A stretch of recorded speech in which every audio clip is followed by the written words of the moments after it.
Hey guys, so the subject for this week is self-love, and the reason why I want to talk about that is because I feel self-love has loads of different branches and different areas that all kind of roll into the idea of self-love. So self-worth, self-esteem, self-care, self-confidence, self-understanding. So the reason I think I know self-love, I suppose, is so important is because if we can't love ourselves, then I feel there's not much room for loving other people, because we're constantly battling the idea of not being good enough, and in my experience that can put excess strain on relationships and stuff like that. So it's like, how well do you know you? How well do you know how you react to certain situations, to certain people? So your likes and your dislikes, knowing where your energy is best spent and best spent reserved. And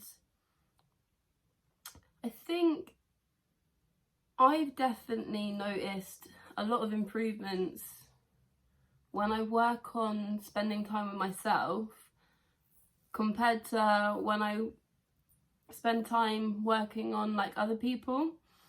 You kind of like, well, I have had this feeling of like a kind of trapped energy, and I think what I personally have related it to is almost the idea of like getting these other people's emotions. And there's a term called energy vampire. So it's like someone who's in quite a low energy space and someone who's a really high energy space, and these people are chatting.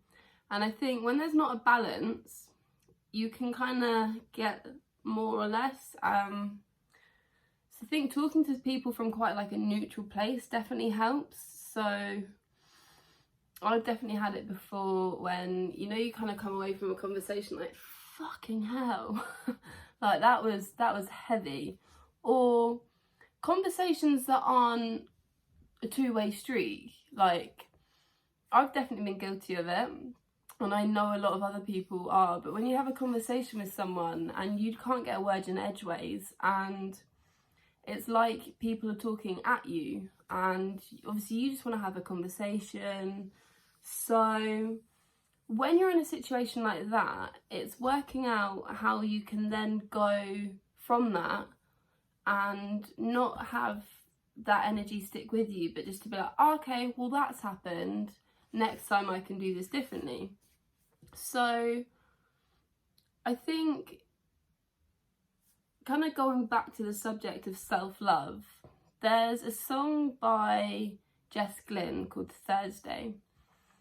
And sorry, I just had dinner and I got some of it in my tooth. Probably can't see any. Anyway, so I want my makeup on Thursday because who I am is enough. I think that's such a powerful line. You don't need to pretend to be anyone else, you just need to be yourself. And when you start loving yourself, you sort of realise your true potential and you unlock who you are. And I've said it before, a lot of people who we hang around can definitely impact and influence the way we act in our everyday life. So if there's something about someone that you don't like, but you're hanging around with them a lot, you might notice stuff like that within yourself. And same vice versa.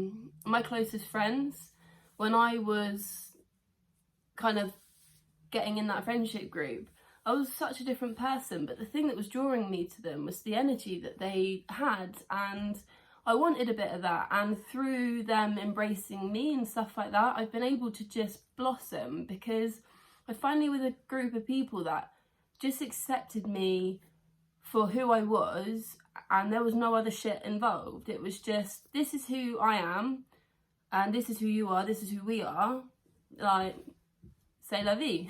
And I really got on board with that. So that's definitely helped me, being around people that help lift you up. And I know a lot of people definitely feel better after like doing their hair, doing their makeup, going to the spa. I mean, to be honest, I'm not really sure what a guy's equivalent is. Maybe going to the barbers. Like, have a bit of a pamper session, sit in the bath. I don't know.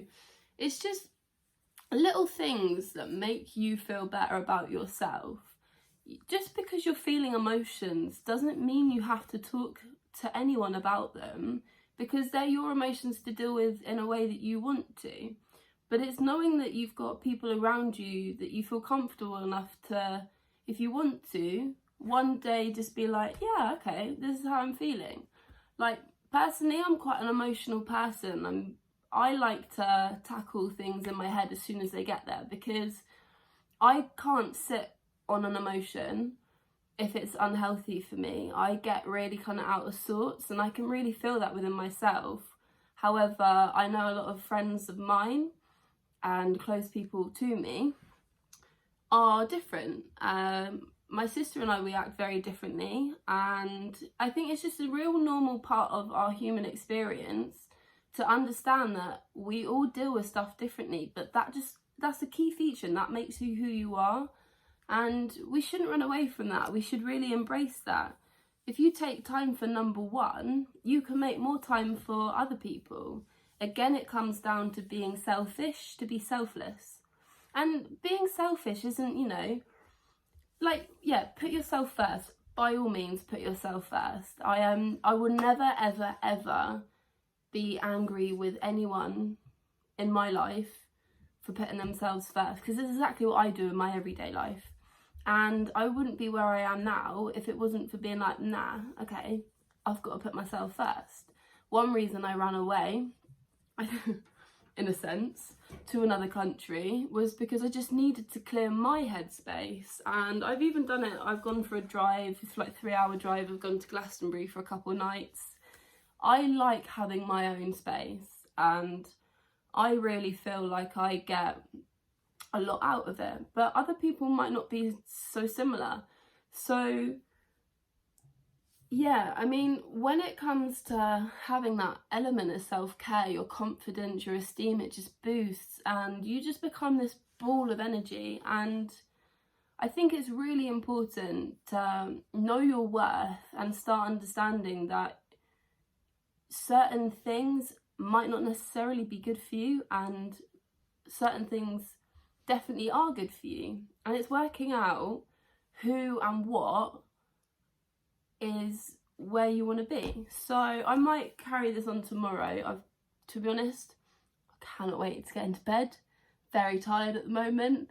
I was going to try and do a video a week, but life gets ahead of me and it's fine. So thanks for watching. I didn't have too much of a script, so that's probably why I'm spitballing so much. But if you have any questions on the topic, maybe I could open that up to what tomorrow will be. So yeah, thanks for watching, and I'll see you later.